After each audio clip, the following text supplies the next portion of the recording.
ਬਿਸਮਿਲ੍ਲਾਹਿਰਰਹਿਮਾਨਿਰਰਹੀਮ। अस्सलाम वालेकुम जी आया ਨੂੰ ਰੈਕਸ ਕਿਚਨ ਵਿੱਚ ਸਾਰੇ ਦੋਸਤਾਂ ਨੂੰ ਖੁਸ਼ ਆਮਦੀਦ। ਰੈਕਸ ਕਿਚਨ ਵਿੱਚ ਅੱਜ ਅਸੀਂ ਕਰਾਚੀ ਬਿਰਿਆਨੀ ਬਣਾ ਰਹੇ ਹਾਂ। ਹਰ ਇਲਾਕੇ ਵਿੱਚ ਬਿਰਿਆਨੀ ਬਣਾਉਣ ਦਾ ਤਰੀਕਾ ਜ਼ਰਾ ਮੁਖਤਲਿਫ ਹੁੰਦਾ ਹੈ ਅਤੇ ਅਸੀਂ ਅੱਜ ਕਰਾਚੀ ਸਟਾਈਲ ਦੀ ਬਿਰਿਆਨੀ ਬਣਾ ਰਹੇ ਹਾਂ। ਬਹੁਤ ਜ਼ਬਰਦਸਤ, ਬੜੀ ਟੇਸਟੀ ਬਣਦੀ ਹੈ ਅਤੇ ਬਣਾਉਣੀ ਵੀ ਬਿਲਕੁਲ ਆਸਾਨ ਹੈ। ਅਤੇ ਆਓ ਫਿਰ ਕਰਾਚੀ ਸਟਾਈਲ ਦੀ ਬਿਰਿਆਨੀ ਸ਼ੁਰੂ ਕਰੀਏ। ਬਰਤਨ 'ਚ ਤਕਰੀਬਨ 150 ਗ੍ਰਾਮ ਆਇਲ ਪਾ ਲਓ ਅਤੇ ਉਹਦੇ ਵਿੱਚ 2 ਜਾਂ 3 ਬਰੀਕ ਟਮਾਟਰ ਕੱਟ ਕੇ ਪਾ ਲਓ ਅਤੇ ਉਹਨਾਂ ਨੂੰ ਥੋੜ੍ਹਾ ਜਿਹਾ ਪਕਾ ਲਓ।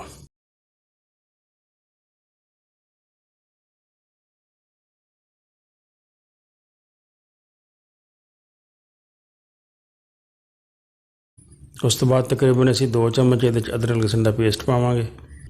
ਅਦਰਕ ਲਸਣ ਦੇ ਪੇਸਟ ਨੂੰ ਅਤੇ ਟਮਾਟਰਾਂ ਨੂੰ ਥੋੜ੍ਹਾ ਜਿਹਾ ਭੁੰਨ ਲਓ।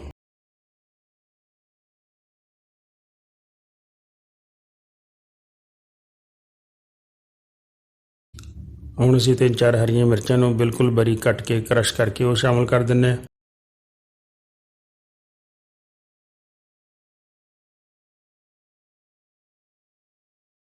ਅੱਧੀ ਚਮਚ ਲਾਲ ਮਿਰਚ, 1 ਚਮਚ ਤੁਸੀਂ ਨਾਲ ਨਮਕ ਦਾ ਪਾ ਲਓ।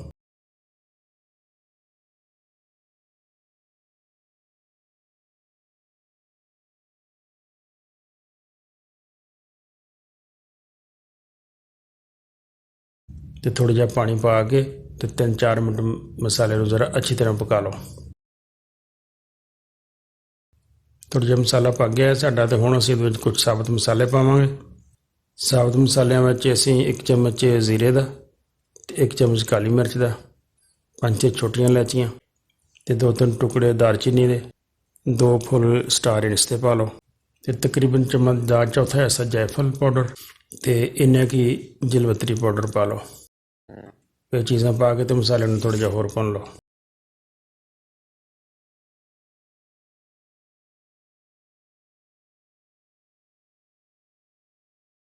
ਅਤੇ 5-6 ਆਲੂ ਬੁਖਾਰੇ ਪਾ ਦਿਓ। ਆਲੂ ਬੁਖਾਰੇ ਨਾਲ ਵੀ ਬੜਾ ਅੱਛਾ ਟੇਸਟ ਬਣਦਾ ਹੈ। ਅਤੇ ਮੇਰੀ ਇੱਕ ਗੁਜ਼ਾਰਿਸ਼ ਹੈ ਕਿ ਜਿਹੜੇ ਦੋਸਤਾਂ ਨੇ ਮੇਰੇ ਚੈਨਲ ਨੂੰ ਹਜੇ ਤੱਕ ਸਬਸਕ੍ਰਾਈਬ ਨਹੀਂ ਕੀਤਾ ਅਤੇ ਉਹ ਮੇਰੇ ਚੈਨਲ ਨੂੰ ਸਬਸਕ੍ਰਾਈਬ ਜ਼ਰੂਰ ਕਰ ਲੈਣ ਅਤੇ ਨਾਲ ਬੈਲ ਵਾਲੇ ਬਟਨ ਨੂੰ ਵੀ ਦਬਾ ਦੇਣ ਤਾਂ ਕਿ ਮੇਰੇ ਆਉਣ ਵਾਲੀ ਸਾਰੀਆਂ ਵੀਡੀਓ ਤੁਹਾਡੇ 'ਤੇ ਬਰ ਵਕਤ ਪਹੁੰਚਦੀਆਂ ਰਹਿਣ ਅਤੇ ਤੁਸੀਂ ਮੇਰੇ ਨਾਲ ਇਸੇ ਤਰ੍ਹਾਂ ਹੀ ਜੁੜੇ ਰਹੋ।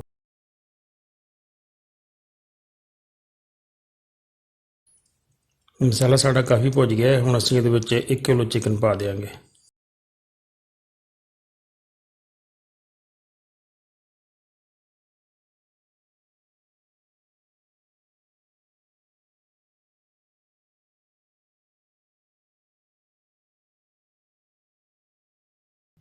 ਅਤੇ ਨਾਲ 2-3 ਆਲੂ ਕੱਟ ਕੇ ਉਹ ਵੀ ਸ਼ਾਮਲ ਕਰ ਦਿਓ।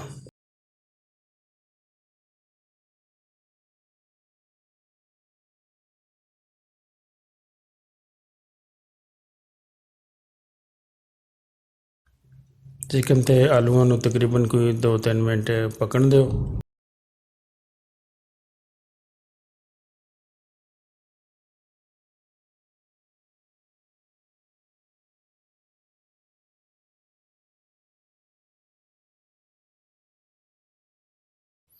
ਹੁਣ ਅਸੀਂ ਥੋੜ੍ਹਾ ਜਿਹਾ ਦਹੀਂ ਪਾ ਲੈਂਦੇ ਹਾਂ, ਤਕਰੀਬਨ 100 ਗ੍ਰਾਮ ਦਹੀਂ ਪਾ ਲਓ ਅਤੇ ਥੋੜ੍ਹੀ ਦੇਰ ਮਸਾਲੇ ਨੂੰ ਹੋਰ ਪਕਣ ਦਿਓ।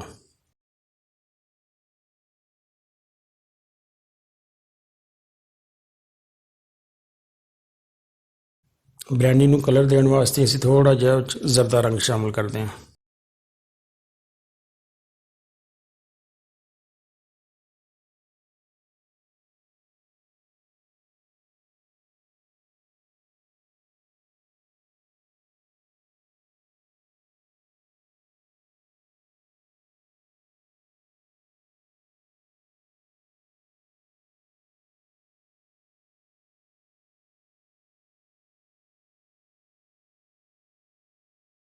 ਅਤੇ ਹੁਣ ਅਸੀਂ ਇਹਦੇ ਵਿੱਚ ਸ਼ਾਮਲ ਕਰਦੇ ਹਾਂ ਪਾਣੀ। ਜਿੰਨੇ ਤੁਸੀਂ ਚਾਵਲ ਪਕਾਏ ਆ ਅਤੇ ਚਾਵਲਾਂ ਨਾਲੋਂ ਤਕਰੀਬਨ ਦੁੱਗਣੇ ਤੋਂ ਥੋੜ੍ਹਾ ਜਿਹਾ ਕਮ ਪਾਣੀ ਸ਼ਾਮਲ ਕਰਨਾ ਹੈ। ਪਾਣੀ ਪਾ ਕੇ ਅਤੇ ਇਹਨੂੰ ਅੱਛੀ ਤਰ੍ਹਾਂ ਪਕਣ ਦਿਓ। ਜਦ ਤੱਕ ਪਾਣੀ ਬੋਇਲ ਹੁੰਦਾ ਅਤੇ ਉਸ ਵਕਤ ਤੱਕ ਅਸੀਂ ਚਾਵਲ ਬੋਇਲ ਕਰ ਲੈਂਦੇ ਹਾਂ। ਬਰਤਨ 'ਚ ਪਾਣੀ ਪਾ ਕੇ ਗਰਮ ਕਰੋ ਅਤੇ ਉਹਦੇ ਵਿੱਚ 1 ਚਮਚ ਨਮਕ ਦਾ ਅਤੇ 3-4 ਪੱਤੇ ਬੇ ਲੀਫ ਦੇ ਅਤੇ 2 ਫੁੱਲ ਸਟਾਰ ਇਨਸ ਦੇ ਪਾ ਲਓ। ਇਹ ਪਾ ਕੇ ਅਤੇ ਪਾਣੀ ਨੂੰ ਬੋਇਲ ਹੋਣ ਦਿਓ। ਜਦੋਂ ਪਾਣੀ ਬੋਇਲ ਹੋ ਜਾਏ ਅਤੇ ਫਿਰ ਅਸੀਂ ਇਹਦੇ ਵਿੱਚ ਚਾਵਲ ਸ਼ਾਮਲ ਕਰਦੇ ਹਾਂ। ਚਾਵਲਾਂ ਨੂੰ ਅੱਧਾ ਪੌਣਾ ਘੰਟਾ ਪਹਿਲੇ ਤੁਸੀਂ ਜ਼ਰੂਰ ਭਿਓ ਦੇਣਾ ਹੈ। ਚਾਵਲਾਂ ਨੂੰ ਅਸੀਂ ਹਾਫ ਬੋਇਲ ਕਰਨਾ ਹੈ, ਬਾਕੀ ਜਿਹੜੇ ਦਮ ਦੇ ਵਿੱਚ ਤਿਆਰ ਹੋਣਗੇ।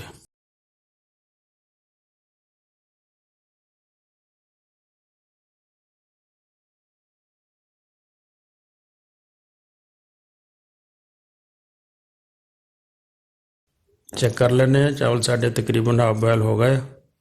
ਤੇ ਹੁਣ ਅਸੀਂ ਇਹਨਾਂ ਚਾਵਲਾਂ ਨੂੰ ਇਸੇ ਤਰ੍ਹਾਂ ਹੀ ਗਰਮ ਕੱਢ ਕੇ ਪਾਣੀ ਚੋਂ ਨਿਚੋੜ ਕੇ ਤੇ ਡਾਇਰੈਕਟ ਆਪਣੇ ਕੋਰਮੇ 'ਚ ਪਾਵਾਂਗੇ।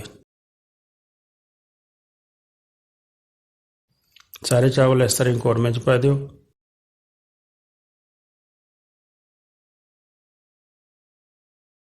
ਤੇ ਚਾਵਲਾਂ ਨੂੰ ਇਸ ਤਰ੍ਹਾਂ ਹੀ ਉੱਤੇ ਪਾ ਦੇਣਾ ਹੈ ਤੇ ਹਿਲਾਉਣਾ ਨਹੀਂ, ਤੇ ਬਾਕੀ ਚਾਵਲਾਂ ਨੂੰ ਰੰਗ ਚੜ ਜਾਏਗਾ ਤੇ ਕੁਝ ਸਾਡੇ ਸਫੈਦ ਰਹਿ ਜਾਣਗੇ। ਤੇ ਥੋੜਾ ਜਿਹਾ ਆਇਲ ਸ਼ਾਮਿਲ ਕਰ ਲਓ, ਆਇਲ ਜਾਂ ਘਿਓ ਪਾ ਲਓ ਤਾਂ ਕਿ ਚਾਵਲ ਜੁੜਨ ਨਾ। ਥੋੜ੍ਹੇ ਜਿਹਾ ਪੁਦੀਨੇ ਦੇ ਪੱਤੇ ਤੇ ਥੋੜਾ ਜਿਹਾ ਹਰਾ ਧਨੀਆ, ਕੁਛ ਲੈਮਨ ਸਲਾਈਸ ਕੱਟ ਕੇ ਉੱਤੇ ਰੱਖ ਲਓ ਤੇ ਕੋਈ ਕੱਪੜਾ ਵਗੈਰਾ ਰੱਖ ਕੇ ਤੇ ਢੱਕਣ ਦੇ ਦਿਓ ਤੇ ਤਕਰੀਬਨ 15-20 ਮਿੰਟ ਇਹਨੂੰ ਦਮ ਤੇ ਚਾਵਲਾਂ ਨੂੰ ਇਸੇ ਤਰ੍ਹਾਂ ਪੈ ਰਹਿਣ ਦਿਓ। ਤੇ ਸਾਡਾ ਟਾਈਮ ਤਕਰੀਬਨ ਹੋ ਗਿਆ ਤੇ ਚੈੱਕ ਕਰ ਲੈਂਦੇ ਹਾਂ। ਮਾਸ਼ਾਅੱਲਾ ਸਾਡੀ ਕਰਾਚੀ ਬਿਰਿਆਨੀ ਬਹੁਤ ਅੱਛੀ ਤਿਆਰ ਹੋਈ ਹੈ, ਬਹੁਤ ਖੁਸ਼ਬੂਦਾਰ ਹੈ, ਬੜੀ ਮਜ਼ੇਦਾਰ ਹੈ। ਉਮੀਦ ਹੈ ਤੁਹਾਨੂੰ ਮੇਰੀ ਵੀਡੀਓ ਅੱਛੀ ਲੱਗੀ ਹੋਵੇਗੀ। ਵੀਡੀਓ ਅੱਛੀ ਲੱਗੀ ਹੋਵੇ ਤਾਂ ਦੋਸਤਾਂ ਨਾਲ ਜ਼ਰੂਰ ਸ਼ੇਅਰ ਕਰਿਓ ਤੇ ਨਾਲੇ ਵੀਡੀਓ ਨੂੰ ਲਾਈਕ ਕਰ ਦਿਓ। ਵੀਡੀਓ ਦੇਖਣ ਦਾ ਬਹੁਤ ਸ਼ੁਕਰੀਆ। अस्सलाम वालेकुम।